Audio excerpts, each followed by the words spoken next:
Welcome back to Open Window Politics. We're going to be going through the polling results in each of the key 7 swing states. We'll be going through each of them. We'll be relying on the 538 poll aggregator to give us a good idea of which candidate is ahead in which state. We already have yet to classify any of the swing states, but there are 3 of them here that, according to 538, are going to be in the lean column, and they're going to be in the lean Republican column. So that Trump has about a 60-ish% chance, and a little bit higher, but around that, in the 3 states, including Arizona, Georgia, and North Carolina. So we will go over to 270 there to classify those states accordingly. So North Carolina, Georgia, and then Arizona. I'll add a tilt characterization for a little bit later. But and then we will start to classify some of the other states here. So we have the Rust Belt and the state of Nevada. We'll start out with the state of Nevada. According to the 538 poll aggregator, it's been getting steadily better and better for the Trump campaign.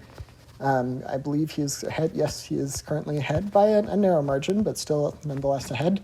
Some of the latest polls have been looking pretty good for the Trump campaign. None of them have been too high ranked of a pollster, but Atlas Intel has them even. But anyhow, so nonetheless, that is a tilt Republican victory. Then we will go to the state of Wisconsin. Wisconsin, I believe, is currently narrowly in the favor of the Harris campaign. Yep, by 52. So we will classify the state of Wisconsin as in the tilt blue category. Then we will go to the state of Michigan. In Michigan, let's see here, go back here, and then, so Michigan, I believe that Harris is also narrowly ahead in this state. It is generally the most left-leaning of the 3 Rust Belt states. I think if Harris is going to win any of the Rust Belt states, it'll be Michigan for sure. Or not for sure, but if it does happen, it's the most likely situation. In the latest 2 polls, she's been even and then up by 3, and then a Republican-leaning pollster that isn't ranked very high, but has Trump up by 2.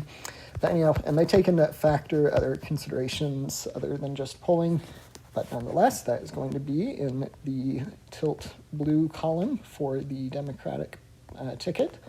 And with that, we come to the state of Pennsylvania. So this is really going to decide who wins the presidency. And we'll double check. I believe I remember who is ahead in the state of Pennsylvania in the poll aggregate, but we will double check. So in the state of Pennsylvania, it looks like, yep, Trump is still ahead. It is by a narrow margin. He's ahead by with 52% of the scenarios going to him. So we will classify that as a tilt red state. And with that, that is enough electoral college votes for the Trump-Nance ticket to win the presidency and vice presidency.